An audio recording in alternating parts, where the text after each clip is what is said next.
Hello Raider Nation, and welcome back to the Raider Homer Superfan Show. We were still climbing the ladder in the last episode, but now we're climbing the mountain. You've heard from club presidents, YouTubers, superfans, and now you're going to hear from Raiders coach Randy Hanson. Now we all know a part of Coach Hanson's story. Most of us remember how his time in Oakland ended. But if you don't know what I'm talking about, go watch Falling from a Dream, the Randy Hanson tape, in Murph's Fan Cave.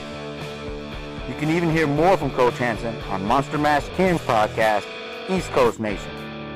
But in this interview, Coach Hanson goes deeper into some of his stories as a young, die-hard Raider fan and gives us a lot of insight into his experiences with Al Davis. I myself have learned a lot from Coach Hanson in the few times that I've spoken with him over the phone. And I'm proud to be able to share more of Coach Hanson's story with the Raider Nation. So enough with this intro. Let's get into the interview. Thanks for watching, Raider Nation. I'll see you in the next episode. Coach Hanson, your story redefines the meaning of superfan. We know about the helmet your father painted for you as a child. And, I remember having a Rydell Marcus Allen Raider outfit as a kid. And I wore that outfit all over the place. I pretended to be a Raider in my front yard, all the time, even in the rain. But the custom helmet was only one item in your custom collection. Why don't you go ahead and tell us about your custom jacket and your story with that? Okay.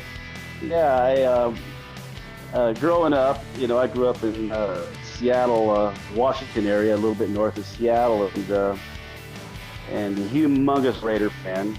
Obviously everything I wore was silver and black.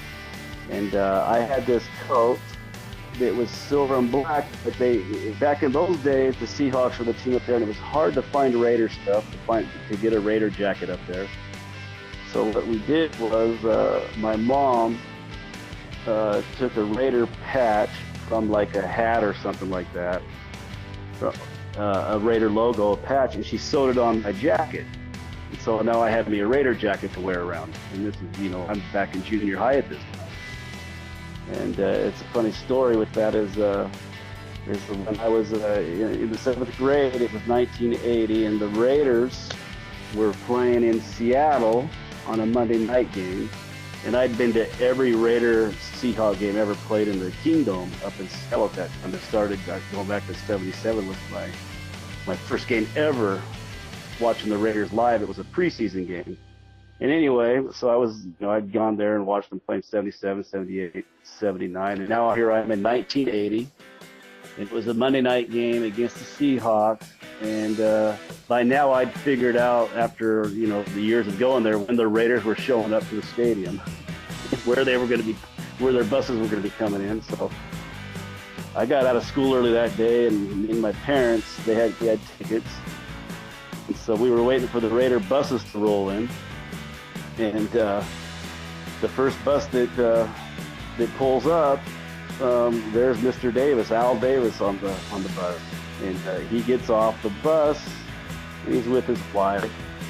And there's a few fans around, a lot of mostly Seahawk fans, but there's a few Raider fans around. Not a lot of people. It's a few hours before the game, and I yell over. I called him Al then because I didn't know any better. I was in the 7th grade. I said, "Hey Al, I'm going to play for you one day." And he stops and he looks at me and he walks over to me. He says, "Hey kid, what's your name?" So I told him my name, and he spent like 5 minutes asking me questions about what sports I played, where I went to school, where I was from. He was asking my parents questions. I mean, it was like unreal. Here I am in the 7th grade, and I'm talking to Al Davis, and his wife's standing right there, and she's not saying anything. She's kind of smiling, and it goes on for 5 minutes. And now fans have gathered around. They're sitting here. There was like me and Al Davis and his wife and my dad and my mom, and there's people surrounding us as he's sitting here talking to me, asking me these questions about the Raiders and mostly about me. And then he looks at my jacket, and and he says, "Hey, that's a nice jacket." He goes, "Where did you get it?" and I told him the story. I said, "Well, I said this jacket didn't have a patch on it. I took the patches, sewed it on the jacket." And I remember him just kind of looking at it. And he goes, "Oh, okay." And then that was about it. And he took off and left. But the whole time, as I look back at it, after all these years, he's looking at that patch as copyright infringement. I mean, yeah. Because he was all, it was about marketing the Raiders and everything, Raiders, market the Raiders. Right. And here I was, I stole the Raider patch and sewed it on a jacket, and he was asking me about that. and looking at it, I go, wow, okay. I didn't think about that at the time, but later on in years, I said, he was looking at that jacket, and he was, I stole the Raider patch for marketing. I have a similar story. Oh yeah, it's a great story. I mean, I have a similar story. I didn't meet Al. My mom, she made a jacket. She sewed a patch on a jacket for me. I still have that jacket. Oh, that's awesome. I wish I could have met Al Davis though and had a conversation with him. I'll tell you what, he was like my idol. The Raiders, I'm like you, I'm a Raiders fan. So it was like, I mean, I love the Raiders, and I loved Al. Even back then, we're talking 1980 now. I mean, we're talking, this was in the heyday of the Raiders. And Al Davis was legendary even at that time. And the Raiders were legendary even at that time. And meeting him, it was like the greatest thing ever. But the fact that he took the time to come over before a game and talk to me and my family and ask questions and want to know, it was. I remember my dad just being amazed by it. He was like, "I can't believe how nice that guy was." He was just amazed by it. Yeah, that's awesome. Take the time to talk to you. But he would have done the same thing for you. And he would have. I mean, he loved the fans now. He loved Raiders. Anybody who loved the Raiders, then Mr. Davis, they were okay with him. Let's put it that way. That's what makes him a legend, His love for the game, his love for the fans, on top of him being ahead of the game when it comes to marketing and diversity in the league and things like that. Yeah, Al Davis was great. Fit. The NFL needed Al Davis. Well, the NFL wouldn't be the NFL without Al Davis. Right. He brought a merger. He's the one that caused the merger. Right. Well, he got cheated out of it. Remember that, right? He wanted to keep on fighting the NFL, bring them to their knees, I think is what he said. But, they were on their knees. Yeah. They were on their knees, and they were going to go down. And then I think the Oilers owner, or a few of the owners, they went behind his back. Yeah. It was Bud Adams. From what I understand, it was Bud Adams and Lamar Hunt. They were both from Texas, and they got together with Tex Schramm of the Cowboys, and they worked a deal out behind Mr. Davis' back. All right. Well, so another story that you touched on was your time at El Rancho when you got to throw the ball to Cliff Branch. Now, there's more to that story. So go ahead and tell the Raider Nation the rest of that story. Okay, well, that was the year that the Raiders would end up winning the Super Bowl. But I went to training camp in Santa Rosa, California with a friend of mine, and just to go watch practice. But me being like, I wasn't afraid to say, "Mr. Davis, I'm going to play for you." Well, when we went to this camp, we got right to where the players would walk in and get ready for practice. We would see the players in their hotel rooms or whatnot. Well, I saw Cliff Branch, and I told Cliff Branch, I said, "Hey, I want to throw the ball to you. I brought a football with me. I had a football because I want to play catch with you." And Cliff Branch goes, he says to me, he says, "Let me see your arm." let me see your arm. So I threw a couple passes to him in the parking lot. He says, okay, kid. He goes, after practice. He goes, where are you going to be at? And I told him, I'd be right there where they, getting ready to come off the field. He said, okay. So they had these big red fences that were tall back then. And me and my buddy could drive. I wasn't even old enough to drive.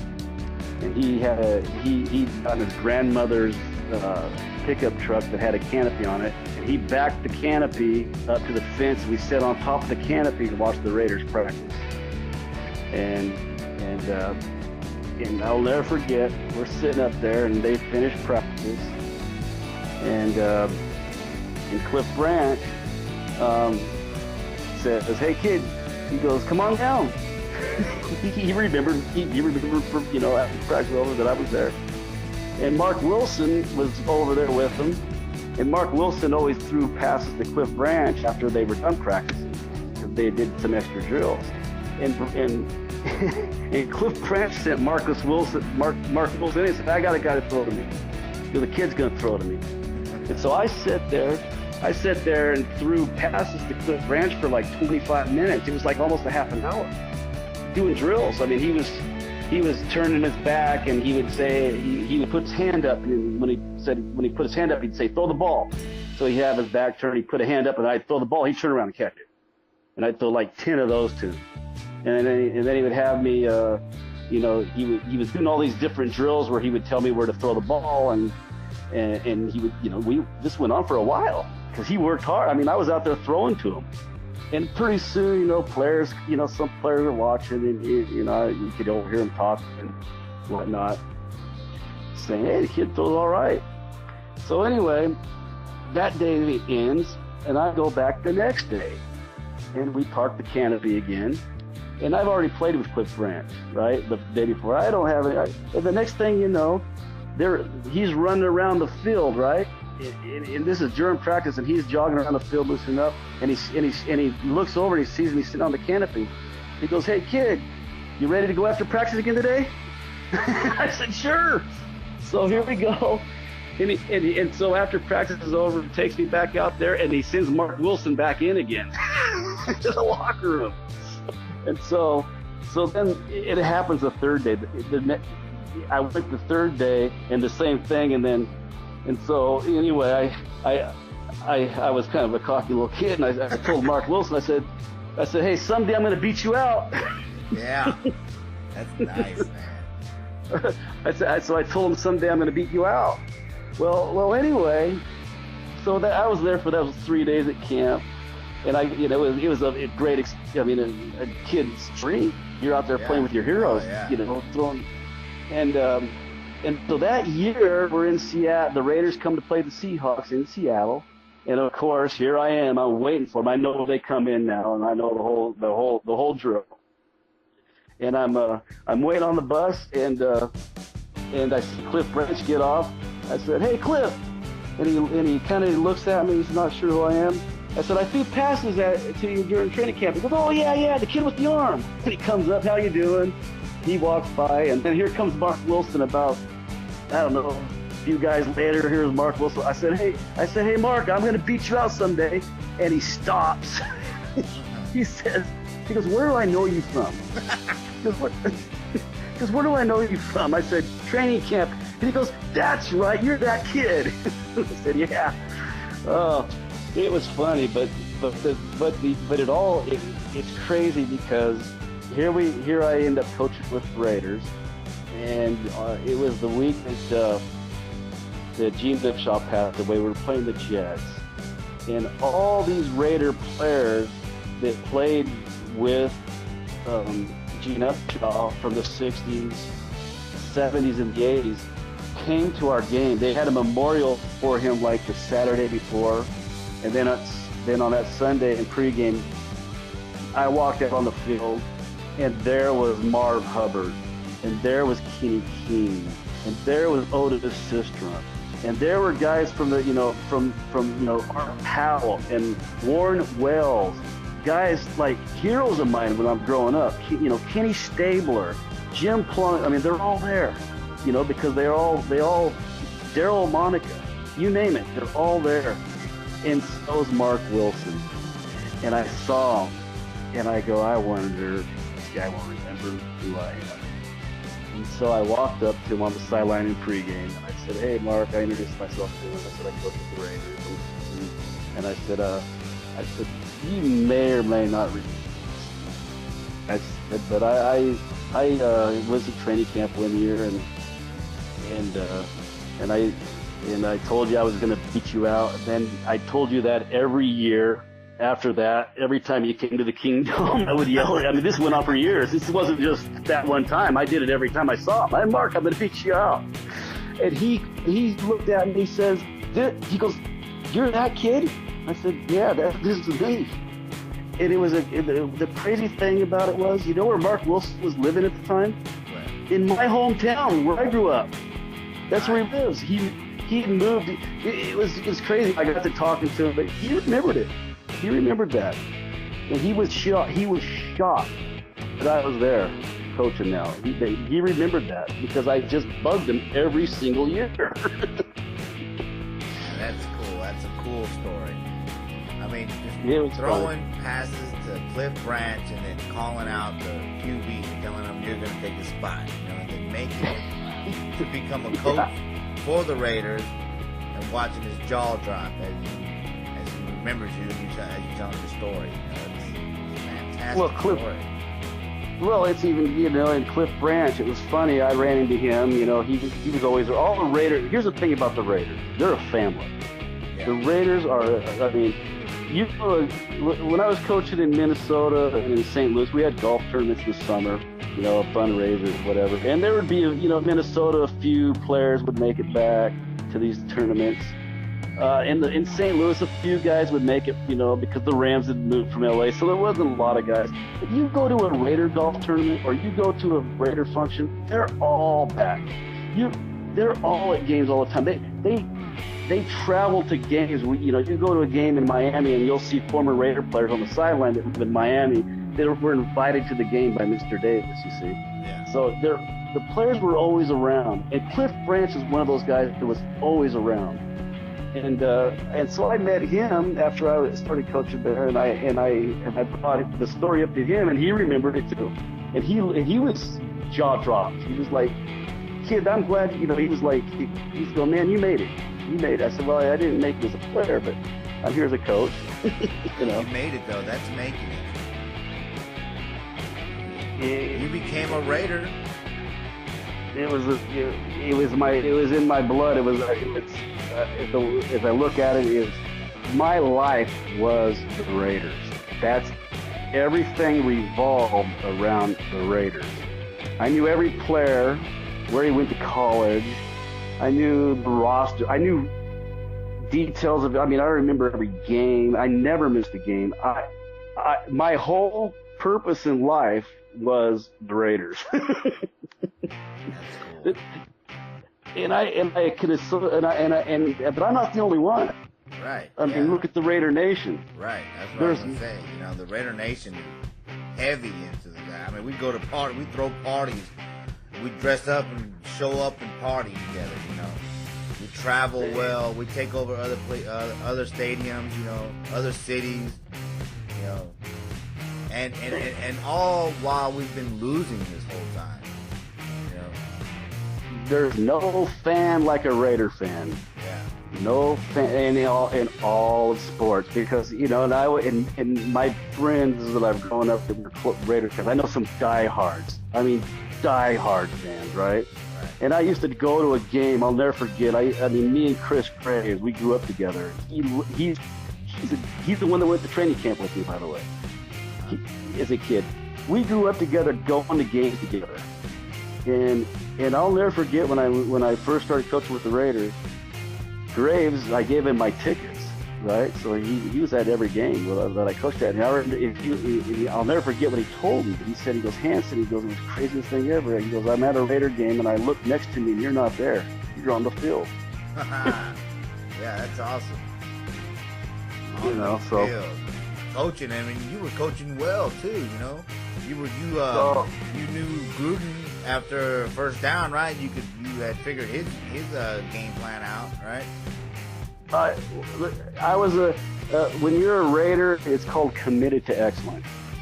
Okay, and the Raiders when I was growing up were committed to excellence, and I was committed to excellence. So I wasn't just a fan. I became a coach, and I immersed myself in coaching. I immersed myself in the film room. I immersed myself into learning the game inside and out because I maybe wasn't good enough to play it, but I sure as heck could be good like Al Davis. I could do that maybe. I could be like John Gruden. I could be John Madden. And that's the way. That was my next. If I couldn't make it as a player, then why can't I do that? And that was in my head. And so I studied film. Gruden's a great coach, but that particular day I had him, it just worked out to where the tendencies lined up. You know, after the first play of the series, I didn't know what they were going to do. I didn't know what play they were going to run. But once the first play was over, I just had to know who was in the game and what the situation was. Was it after an incomplete pass? Was it after a run of 3 yards or less? Was it after a run of 4 yards or more? Was it 2nd and 5 created by a pass or 2nd and 5 created by a run? And then who's in the game? And then I just, by process of elimination, I could call what he was going to call. And in that day, you know, we started 3 backup players in the secondary, and they each had an interception. We just knew we knew what plays were coming at us. That's called coaching right there. And they did it to the Raiders in the Super Bowl, so I figured why not return the favor. Yeah, I remember that game. I was happy. I was so glad that we beat him. I was still pissed about the Super Bowl. You know, I still am. You know, but I know that Gruden's he's gonna mend that hole in my heart, stuff it with the Super Bowl ring or something. You know, we're getting the championship. I know it. They're gonna get more. Here's the deal. The Raiders have to win more Super Bowls than anybody in the history of the game. And it could be done in 10 years. They could go on a 5 Super Bowl run with Gruden. Yeah, I hope so. They can do it. Listen, the Raiders can do it. And not only can they do it, they are going to do it. Nobody's going to do it. If he was going to win 3 in a row, it's going to be the Raiders. You're talking to a homer, so I'll buy it. So, they were the first team to win the Super Bowl as a wild card team. Right. You know, they had no chance to win the Super Bowl that year. I mean, they started that year off 2-3. Their starting quarterback broke his leg, and they had to bring in Jim Plunkett, who hadn't played in 2 years. They signed him for $100 off the waiver wire because the worst team in football cut him, the 49ers. And now he had to start for us at quarterback after our starting quarterback broke his leg, and we're 2-3. And our next 2 games coming up are the San Diego Chargers, who had the best record in football, and then Pittsburgh Steelers, the defending world champions. All we did was beat them both. Raider way. So the Raiders can do anything. All right. Well, okay. So there we go. As mentioned, in Falling Down a Dream, the Randy Hanson tapes, you had a couple of stops before you became a Raider. You worked with Mike Tice, Coach Linehan, and even coached Dante Culpepper, all of whom were Raiders at one point or another. It seems like it was destiny for you to become a Raider. Well, there's no question about it. It was my destiny. You know, I was as a kid, you know, they used to make fun of me because I'd say I'm going to play for the Raiders, and they would laugh and make fun of me. But I'll tell you what, when I made it to the Raiders, I had letters come in from, you know, teachers that were my teachers in the first grade. They remembered me. And they said, it was, you know, people remembered. That's how much I was into the Raiders that I received letters from school teachers in like the first, third grade type stuff that remembered me. People that I would never think in a million years remembered me. That would write me letters and stuff. You know, like that I was an inspiration to them for living out a dream. Yeah. But getting to the Raiders wasn't the dream. That was just part of it. I went there to win Super Bowls. That's kind of what I was thinking. You see what I'm saying? Yeah. It was like great. I was there, but I expected to be there, and so I was so prepared when I became a Raider. It was like, okay, it was great. All right, I made it. All right, let's get to work. Okay, let's go to work. That was kind of my mentality. You were a Gruden grinder before that was even a thing, huh? I was a Gruden. I was again committed to excellence. I was driven beyond belief to be the best I could be. Whether I started off as a coach at Eastern Washington University, and I didn't know anything about defense. I had been a quarterback in college, and I wasn't a very good one, by the way. I only played in 2 games. I played 6 years of football and bugged the hell out of my coaches trying to learn, but I wasn't a good player. In 6 years of college, you only allowed 4, so do the math on that one. But I figured out a way to do it. There somewhere, injury, I guess. I did it all. I figured it out. If I could still be playing, I would have. But I figured out a way to be involved in football, even though I wasn't a very good player. I was learning. I was studying. I was always in the film room. I was even coming up with plays for our college team that the coaches would put in and say, "That's a good idea," because I was training myself for this. I was preparing myself for the inevitable, is the way I looked at it. And I wasn't going to go. I didn't want to be average. I just wanted to be the best. And no one was ever going to outwork me. That would be impossible. You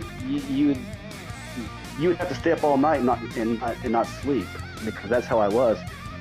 It'd be the 4th of July and I'd be working until midnight, and that's just the way I was. I loved it. I absolutely loved it. And the most important thing is I loved it when my players loved it. When I could help them, I could give them something, and it helped them get better. And then when the players would come to me for more, I loved it even more. And I was addicted to football. I mean, if anyone should ever go into rehab because they were addicted to something so bad, it should have been me for football. In the Raiders, Well, you answered my last question, or my next question, so we have to skip over that. Oh, did I? Yeah, well, I was still asking, it's like, so when you finally became a Raider, how did you feel knowing that you set your mind to it and it actually happened? Well, all right, yeah, I was, exactly, I answered that. I was ready to go to work. Ready to go to work and win a Super Bowl, yeah. Yeah, I thought when I went there, I really did. I thought Kiffin was the right guy. I was excited. I thought Kiffin would, to be honest with you, I thought we would still be there right now. I really did. I thought we had the right stuff going, and I thought we could still be there right now. But it just didn't work out that way. But it's sad, because I think if Kiffin wanted to be a Raider, and I think if he wanted to be there, and if he really put all of his heart and soul into the Raiders, he was a good enough coach, and Kiffin knows football now, don't get me wrong, he knows the game. I think we could have still been there. Well, he is still coaching, He just had that ego, I guess. His ego was too big,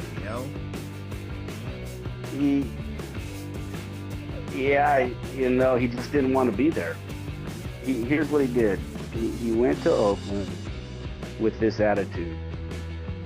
And the attitude was this: if I go to Oakland and I win, then I'm going to get all the credit. Just like John Gruden got all the credit when he won there. I'm going to be a hero, and I'll be able to make millions and millions of dollars going anywhere I want to coach. Okay? If I lose, well, it's not going to be my fault. They'll just blame it on Al Davis. And that was the attitude he had. Well, that's too bad. Because it got bad after that.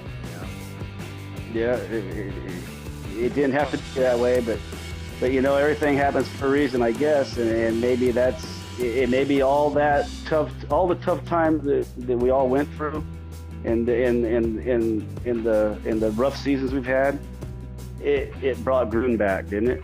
Yeah. So I think things are about ready to turn in our direction. Things are about ready to go the Raider way, the way they should go. It was the way it's meant to be, and that's the Raider way. So, while we're talking about Lane, you have a locker room story involving the Bee Gees, do you not? Well, that's funny. It's funny you bring that up, because I just before you called tonight, I just sent Rob Ryan a text of the Bee Gees' greatest hits. Yep, stayed all here. When I was at Oakland, Rob was the defensive coordinator, and I was the secondary coach. I worked primarily with the corners, but I was in charge of third down. I was actually the coordinator of third down. I was the third down specialist. So I had the room on Thursdays. We would meet Wednesday nights to go over our third down defense, what we were going to install. We'd watch the other team's third down plays, figure out their tendencies, and figure out what the best calls were for third down. But before that meeting started, it was only me. By the way, in this meeting, it was just myself, Rob Ryan, and John Martindale. We call him Wink. And now he's the coordinator for the Baltimore Ravens, who, by the way, had the number one defense in the NFL. And so it's me, Rob Ryan, and Don Martindale. And I'm coming into that meeting to meet with those guys to go over with the notes that I prepared. And most of those notes I prepared with Namdi Asamoah, because I would meet with Namdi Asamoah, and we would go over what we thought. So third down were the best calls for third down versus that upcoming opponent. And then I would take that information and I would meet with Rob and Wink on Thursday nights. It was Wednesday nights. We'd have our meeting for third down. But we had a superstition. And that was that we had to play the Bee Gees before we started the meeting, the greatest hits of the Bee Gees. And so we would go in the room, and Rob would turn on the cassette. We had like a cassette player, and then Rob would turn on the cassette. We're going way back now, cassette.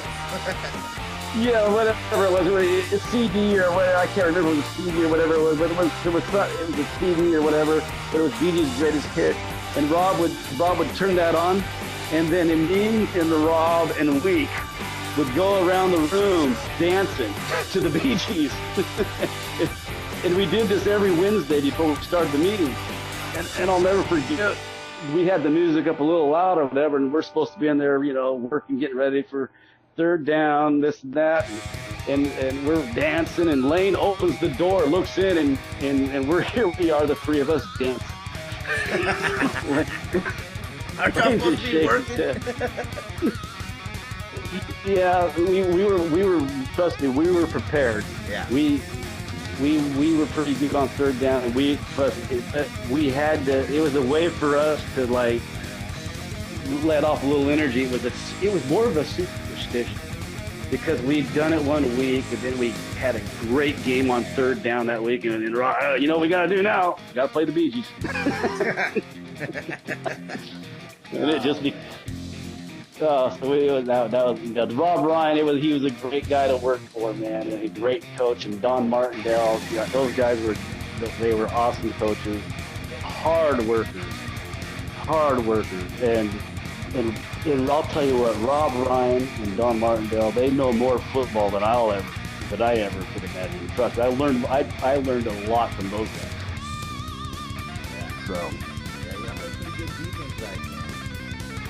We were good. Yeah. The Raiders have always, it seems like we've always had a good offense and a bad defense, or a great defense and a bad offense, And that was a time when the defense was good with Rob Ryan. I remember liking Rob Ryan. Yeah, we were pretty good. In fact, even the year before I became a Raider in 2006, the Raiders led the NFL in defense. The entire NFL. They had a heck of a year on defense, and that was the year I think they won 2 games. But let me tell you once again, the key. It's a team game, and if you play the team game, and the coaches are looking out for each other. For example, let's say that we've been on defense for like a 12-play series, and our guys are gassed. Okay, our guys are gassed. Your offensive coaches sometimes they gotta sense that, hey man, we gotta give our defense a little rest. So let's take a little time in the huddle here. Don't go hurry up. Let's run the play we're gonna run. We don't necessarily have to run the ball to kill the clock, but let's take some time in between plays to give them a little bit more of a breather, because we know that they're gonna, if we don't get a first down, they're gonna probably have a TV timeout and all that. But you gotta help each other sometimes, and that's just part of the game. There's a lot more involved. Football's a team game, and the offense needs to work with the defense, and the defense needs to work with the offense sometimes, So it goes both ways. Yeah. Okay, so Lane Kiffin is the one that hired you at first, right? He was the one that interviewed you. Yes. And you touched on that interview with him, Rob Ryan, and Willie Brown. But you were eager to have your 15 minutes with Mr. Davis. Tell us what that 15 minutes was like. Okay, well,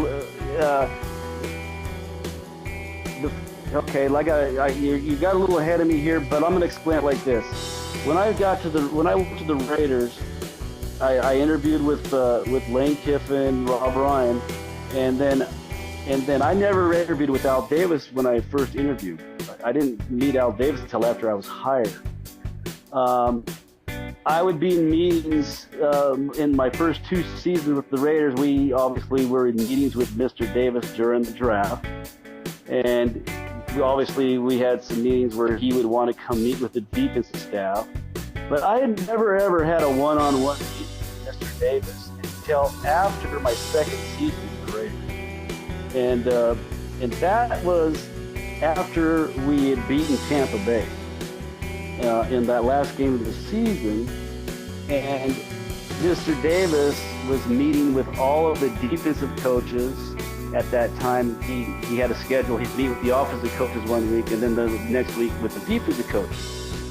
And the defensive coaches that week, he had met with every single defensive coach except for me. And here was the thing: every coach he met with for 15 minutes, he let go.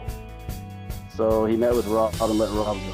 He hit 15 minutes with Martindale, and he let Martindale go.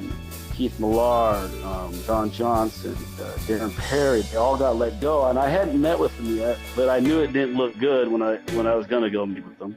But I wasn't going to be, I guess, the last one. Willie Brown was going to be there no matter what, because Willie Brown's a Raider for life. And so anyway, I'm waiting for my 15-minute interview, and I get a call from the secondary. Now you got to remember, this is not my first year. I'd already coached there 2 years, but I never met with him one-on-one. We'd been in meetings and all that. He knew who I was, but he didn't really ever meet with me one-on-one until I demanded it. And that was because he was letting coaches go. He didn't know who the head coach was going to be. Cable was an intern coach. And so I get a call from his secretary, and she tells me that I'm going to meet with Mr. Davis on like a Friday afternoon at this particular time. Well, I'm getting prepared to meet with Mr. Davis, and I knew I had to do a good job on this meeting because everybody else had been fired. And so I knew my 15 minutes was going to be make or break for me.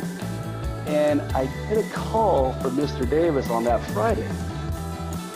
And I answer the phone, and he says, "Hey, kid, I don't need to meet with you." He goes, "Here's the deal. I'm going to hire a new head coach. I don't know who that's going to be yet. your contract expires in February, which was in like 3 weeks. He goes, you can meet with the new head coach, and if he wants to keep you, he can, but he doesn't have to. He goes, that's better than the other guys have gotten. He goes, the other guys I've let go. He says, but you're going to get a chance to interview with the new coach. And I said, Mr. Davis, I want my 15 minutes. And he says, kid, I already told you what's going to happen. You're going to get a chance to interview with the new coach. I want you to go to the Senior Bowl and look for a new job. I said, Mr. Davis, I want my 15 minutes. He said, I don't got time, kid. And then at that particular moment, right at that particular moment, we had TVs in our offices, and I was in my office. Mr. Davis was on the other side of the building in his office. Right at that moment, there was a headline report. John Gruden had just been fired at Tampa Bay. And so I'm sitting there, all of a sudden, I don't know if Mr. Davis is still on the phone or not. He just said, I don't have time. And then there's this headline goes by that John Gruden just got fired. I have no idea if Mr. Davis is even on the other line. I don't know if I don't want to say anything or whatever. And then I'm just sitting there watching this thing. And then finally, after a few minutes, I said, hello? Hello? and there, he had hung up. So I don't know how long I was on the phone. I don't know how long I was on the phone waiting for him, but anyway, I was like bummed out, like shoot. Okay, well I'm gonna get it to interview at least with the new coach. But I was bummed out. I was prepared to go to the Senior Bowl. I was gonna be leaving on that Monday, and so just 2 days passed because Saturday passes, and then Sunday night I get a call, and it's Mr. Davis. I'm at my house. Mr. Davis calls. He said, kid, you want your 15 minutes? I said, yes, I do, Mr. Davis. He said, 6 o'clock. Be at my office tomorrow. I said, yes, sir, Mr. Davis. And there I was. I had my 15 minutes with Mr. Davis. And now I knew I better be prepared, because the other guys had went in there and they didn't come out of that meeting too good. They were all looking for work, and now I was going in there, and I didn't know what was going to happen. And so I was up all night Sunday being prepared for this meeting. Like, what could he ask me this? I just was thinking about everything. And so when that meeting came around, that 15-minute meeting came around, I walked into his office, and his office is just like all white carpet, immaculate, silver and black, everything's silver and black, with a white carpet, the Super Bowl trophy, the whole thing. And I walk in there, and Mr. Davis says, have a seat, kid. I sit down, and he says, listen, he goes, I know you love the Raiders. I've heard all the stories. He goes, I know you're loyal to this team. He goes, but I don't know what you do to help us win. And I immediately got kind of, I was like, I just snapped back. I said, how the hell do you think we beat Tampa Bay? No one had told him, obviously. Of course not. I said, how do you think we beat Tampa Bay? And he goes, what are you talking about? I said, yeah. I said, I called every play in that game, and I went over it with him. I showed him. He goes, okay. He was kind of quiet. And I was rolling at this time. I was like going over everything. And he goes, okay, kid. He goes, and he points over. He had all these plays, these defenses drawn up on the board. The Raider defense. He had like goal line defense on one board in the room. Then he had like a certain coverage in another board. He had like 5 boards of coverages and fronts and whatever drawn up on it. And the next thing, after I went over the Tampa Bay game and what had really happened in that game, he said, what's that over there on that wall? Like, he wasn't even like, he wanted to see if I could even identify it as the goal line defense. And I looked at it, I said, that's our goal line defense, Mr. Davis. And he goes, can you teach me that defense? I said, yeah, I could teach you that defense. I could teach you the entire defense. And so he just goes, I want you to teach me that goal line defense. And so I got on the board, and I went over every player, what his job was, what gap he was supposed to fit, what his pass responsibilities were. I went through all 11 players on that defense, and he was like shocked. He goes, can you teach me the entire defense? And I went through and taught him his defense back to him. And all of a sudden, in 15 minutes, we're like an hour and 15 minutes into it now. And he goes, okay, kid, okay, excited. He goes, wow, I never knew all this. He goes, whoa. He goes, wow. He goes, how are you with personnel? I said, I'm good with personnel. I know the roster. He goes, how good are you? Could you rank the roster from 1 to 53? I said, yeah. He says, go do it. Now I got to remember the names of the players, their numbers, and everything, right?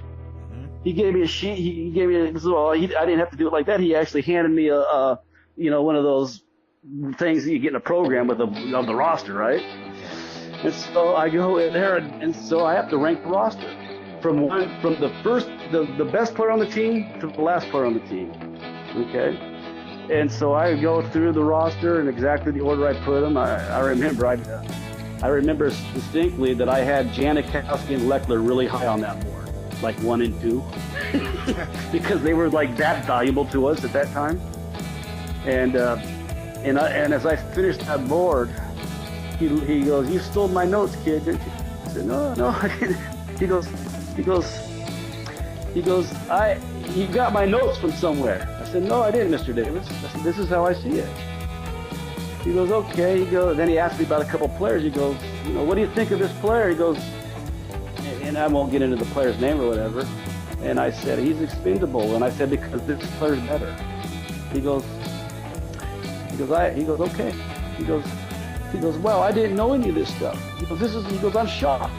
I said, "Well, they didn't want you to know, Mr. Davis. No one wants you to know what was really going on. They don't tell you." I said, but I want to be here. I want to be a Raider. I don't want to go anywhere else. I don't want to look for another job." He says, and then we sit down and we start talking, and he starts asking me questions again about where did you grow up? It'd be the same questions he was asking me when I was in the 7th grade. He's asking me these questions again. He doesn't remember that he had met me when I was a kid. But he starts asking me these questions again, and we're talking, and he starts going over players from the University of Washington where I grew up, and I was naming them off to him, and he was like, wow. And then I'll never forget, there was one particular player that he was talking about, and this player was from Texas, by the way. I think he went to Texas Tech or something, a quarterback. And he was talking about a receiver from the University of Washington catching a ball from this backup quarterback back in the late 70s. And he said, "I can't think of the guy's name, but we had this quarterback from Texas Tech, or whatever. I can't remember the exact college it was." He goes, "I can't think of the guy's name, but anyway." And I said, "Jeb Blunt?" He goes, "My God, kid, you know my team better than I do." It was like an episode, from that point on, it was like an episode of Seinfeld. You ever see the episode of Seinfeld where George Costanza goes and meets with George Steinbrenner, and George Steinbrenner goes, "What do you think about the team," or whatever, and Costanza starts giving him his opinion, and George says, "Hire this man." Well, anyway, it was like that. He goes, "My God, you know my team better than I do." And he says, "Kid, what am I paying you?" And I told him I said, here's what I'm getting paid. He goes, "Tomorrow morning, you're going to have a new contract on your desk." He goes, "Is this much okay?" He doubled my salary right there. He doubled my salary. He says, "Is this okay?" I said, "Yeah, absolutely, Mr. Davis." He says, "What do you want to do? Do you want to coach?" I said, "Yeah, I'm a coach, Mr. Davis." He goes, "Here's what we're going to do, kid." He goes, "I got plans for you, major plans." He said, "You're going to play a very, very important role in the future of the Oakland Raiders." And I'm listening. Okay, let's hear it. He says, "Here's what I have planned for you. You're going to be assistant coach / defense." And he goes, "We need to hire some new coaches here." Because he just got rid of the defense staff. He said, "You're going to teach the new coaches the Raider defense like you just taught me. My defense. and they're going to learn this. And he says, they don't have to strictly run the Raider defense. He goes, but these are the things I want in the defensive package. The coordinator could, run his things as long as it all works and coincides with the Raider defense. He goes, and your job is to teach the new coaches the Raider defense. He said, during the season, you're going to float around and you're going to help all the coaches on defense. You might work with the linebackers one day, the secondary another day, but you're going to be working with the coordinator. He said, when the season's over, I'm going to steal you, and you're coming to work with me, and I'm going to train you Raider football. You're going to learn how to make trades. You're going to learn how to sign free agents. You're going to talk to, you're going to sign players to contracts. He goes, kid, I'm going to retire in 2 years, and you're going to be running this football side of it. He goes, I've been searching for you all these years. For a while now, I've been trying to find you, and I didn't know you were right underneath my nose. He goes, you're going to lead the Raiders into the future. And I was going to be the general manager of the Raiders in 2 years. Man. Yeah. And 6 months later, it was all over. Right at that point, there was a target on my back. At that point, I had because I was hired before Tom Cable was even the head coach. You see? Yeah. I mean, all these guys had gotten fired, and I go in, and my 15 minutes turns into nearly 3 hours. 3 hours with Mr. Davis.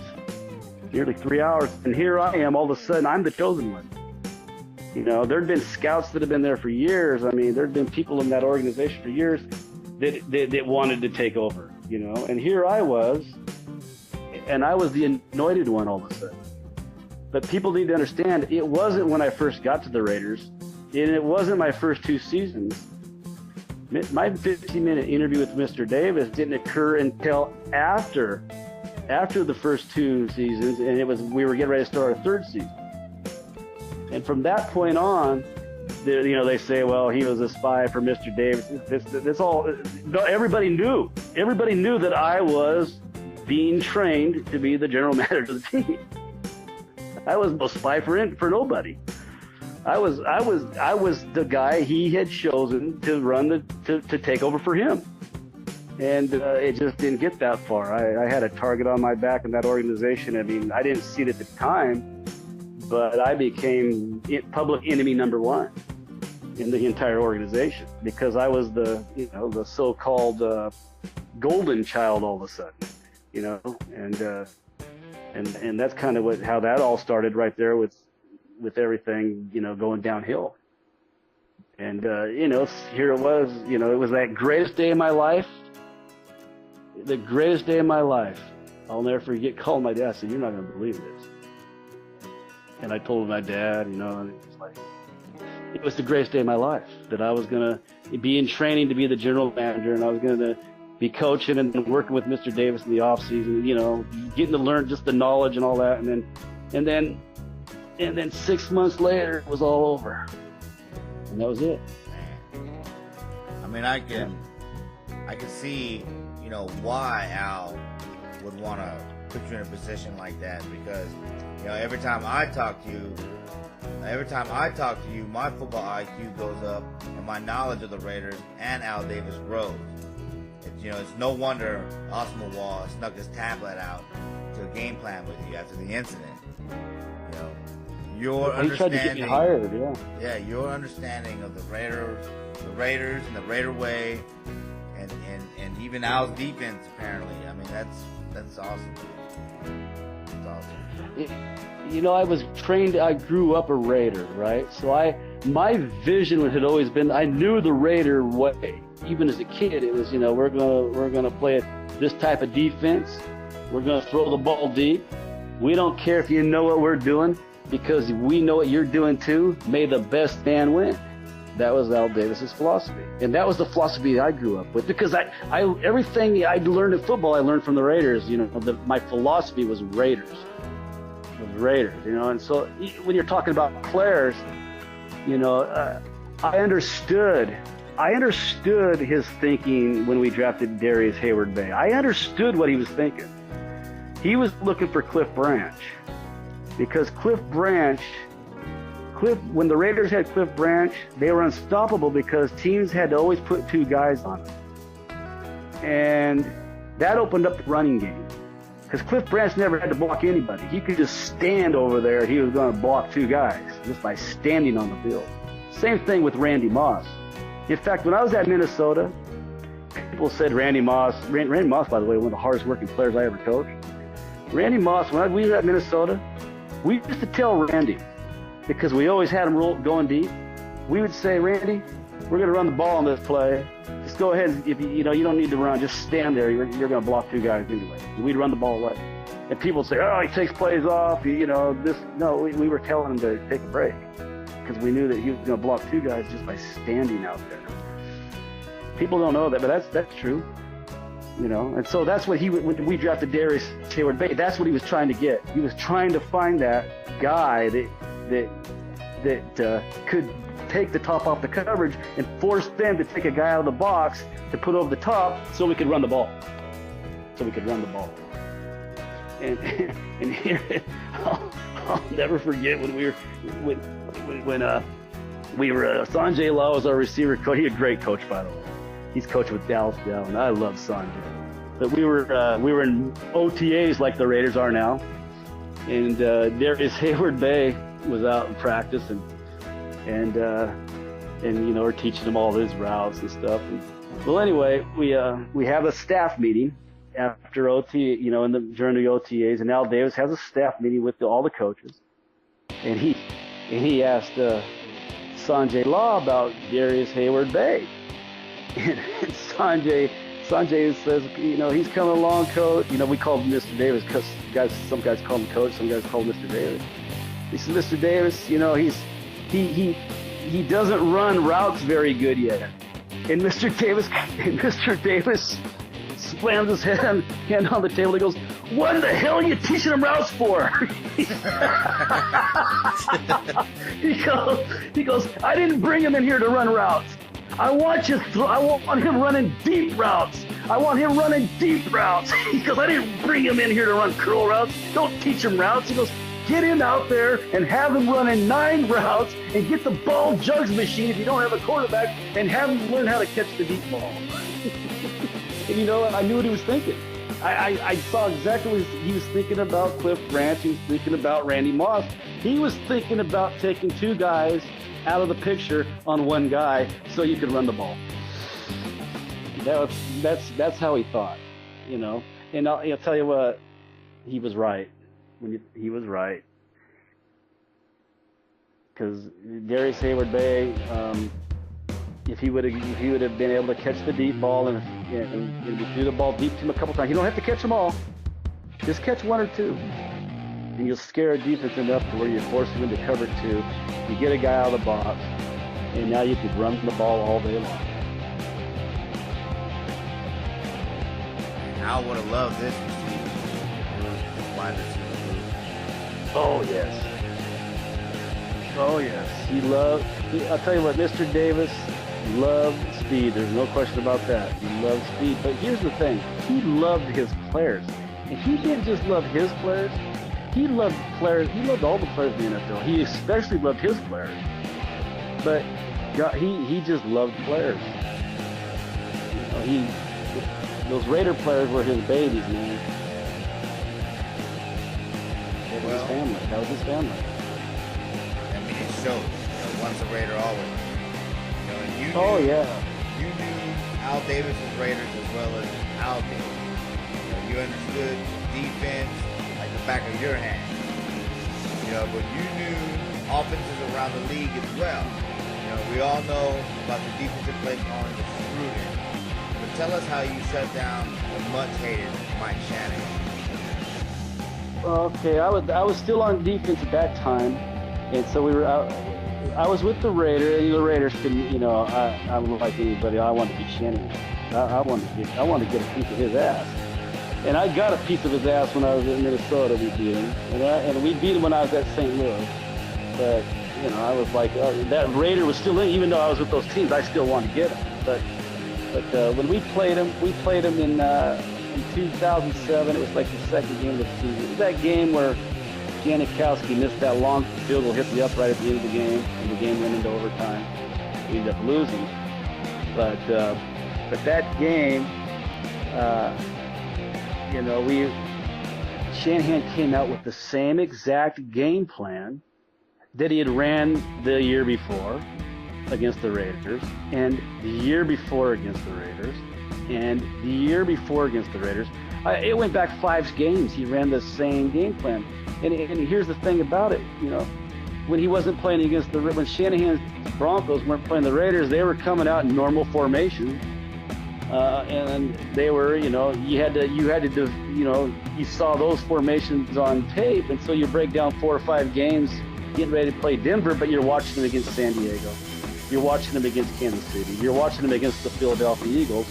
But those are the most recent plays he's ran, so you got to prepare as though he's going to run those plays again at you, because that's what he's ran the last 5 or 6 games. Or for me, it might be the last 10 games or whatever, because I break down some of the games.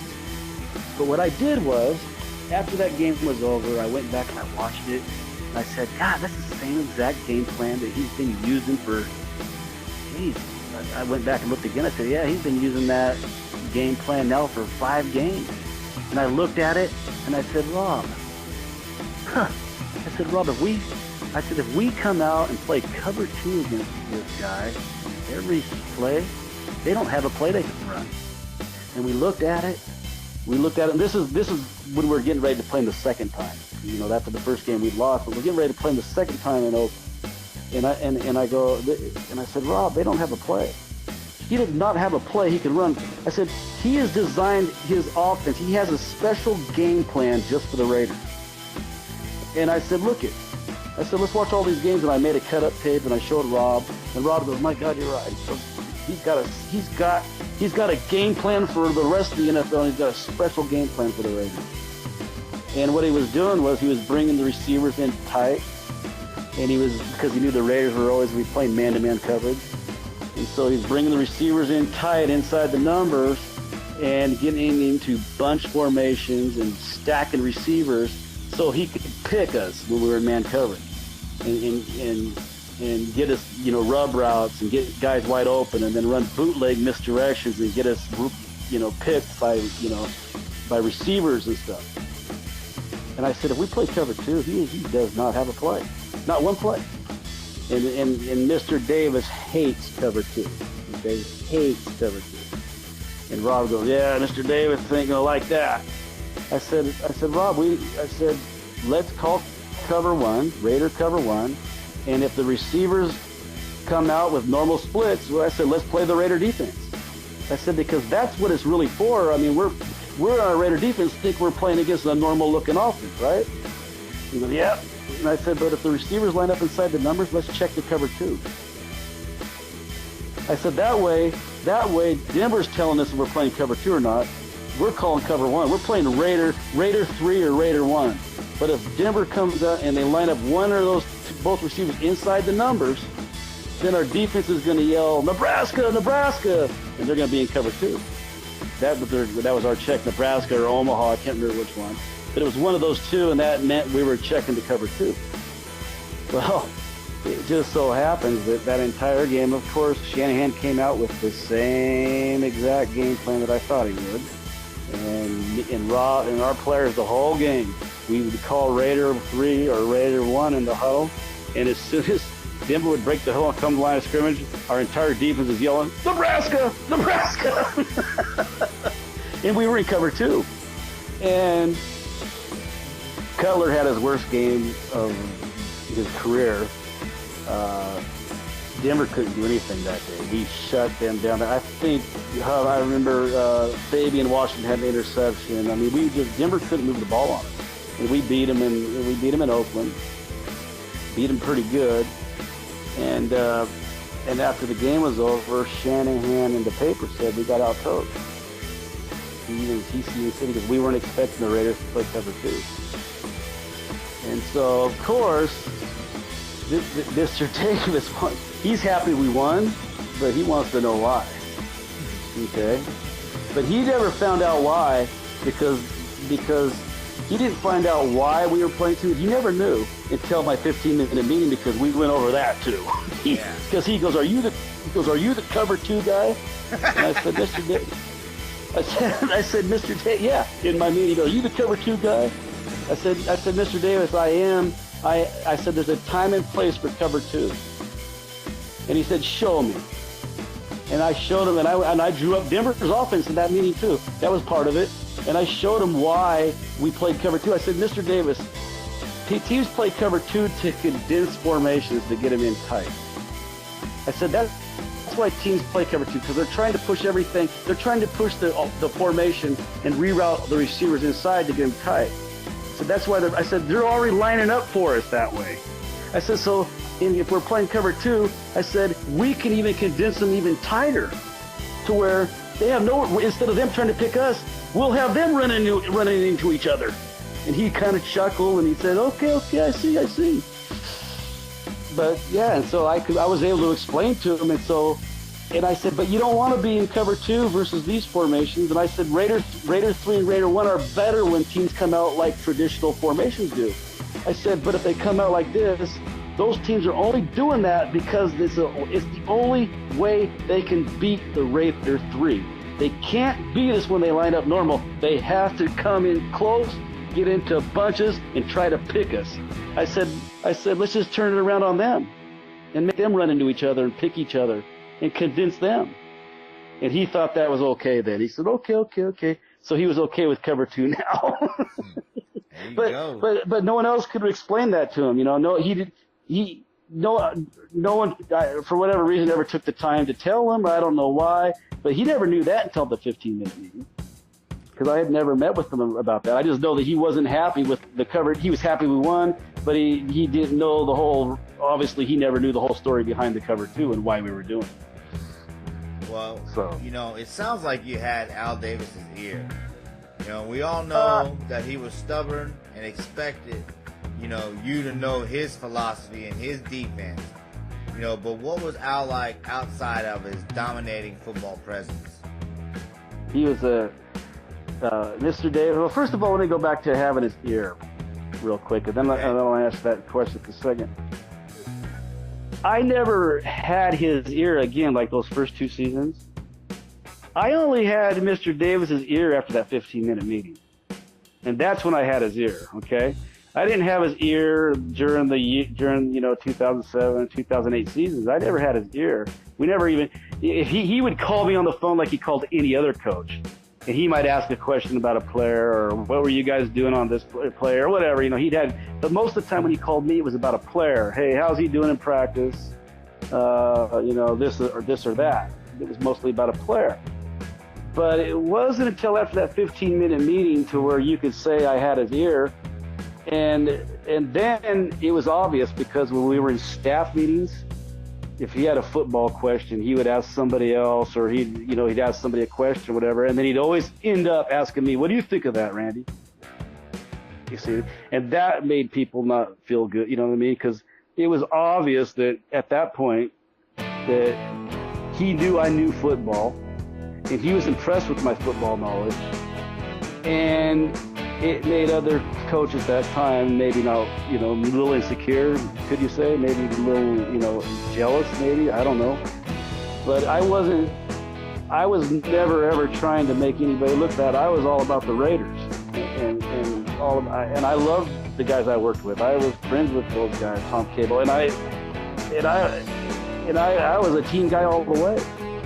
For me, it was all about the Raiders. The last thing I ever wanted to do was do anything to hurt the Raiders, distract the team or anything like that. I wasn't about that. And I didn't care if I got the credit or not for anything, as long as we won. So I just want to clear that up about having his ear. You see what I'm saying?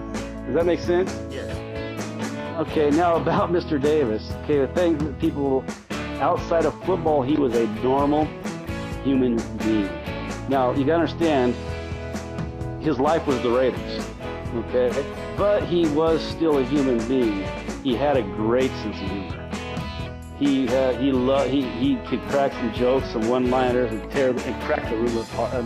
The entire room would just bust out laughing. And if somebody said something in a meeting that was funny, Mr. David thought he had a funny laugh about him. He'd go, one of those type of. It was hilarious. He'd go, yeah, Mr. I don't remember the exact what it was, but Rob Ryan said something one time in a meeting that was just freaking hilarious. And Mr. Davis, I thought he was going to fall out of his chair laughing. He's going,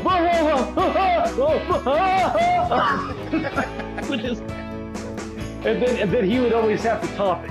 So he would always come back with another one-liner, and then the whole room would be going. But he was funny, man. He could be funny, and here's the other thing about him. He was very detailed and organized, but he never sweated the small stuff. Like I had been at places where, like when I was a graduate assistant at the University of Washington, if I handed in a report with a misspelling on a word, I mean, shoot, they'd make me do up-downs with the players. You know what I mean? But Mr. Davis didn't sweat that stuff. He goes, oh yeah, don't worry. He goes, he just wanted to know, he just wanted the bottom line. You see, he didn't care if you did your playbook with a pencil. A lot of people spend all this time on creating this beautiful playbook. He didn't care about, it looks beautiful, or, oh wow, you put a lot of time in this design. Boy, I like the way you laid it out. He cared about what it said. What does it mean? He was about the bottom line. He didn't sweat the small stuff like that. The other thing about Mr. Davis was he was very interested in people. He was always wanting to know, how's your family doing? He knew everything about everybody. He knew their wives' names, their kids' names, you name it. He knew everything about everybody. And he was, he would like, a guy would walk into a meeting, he'd go, hey, how's Carolyn doing? He was a human being. He was a normal human being who loved his team. And his team came first, don't get me wrong, but he still had that human being level to him. And he was funny. He could make you laugh, and he was compassionate. He was worried about people. If somebody was, if someone had a sick daughter or a sick child, go take care of your daughter. He wasn't like they portray him all the time. He was with the Raiders. It was all business, but he was still a human being. He liked eating McDonald's cheeseburgers. So no, he's a fast food. He loved fast food, man. He loved. Yeah, oh yeah. He'd have McDonald's cheeseburgers delivered to the draft meet. Loved it.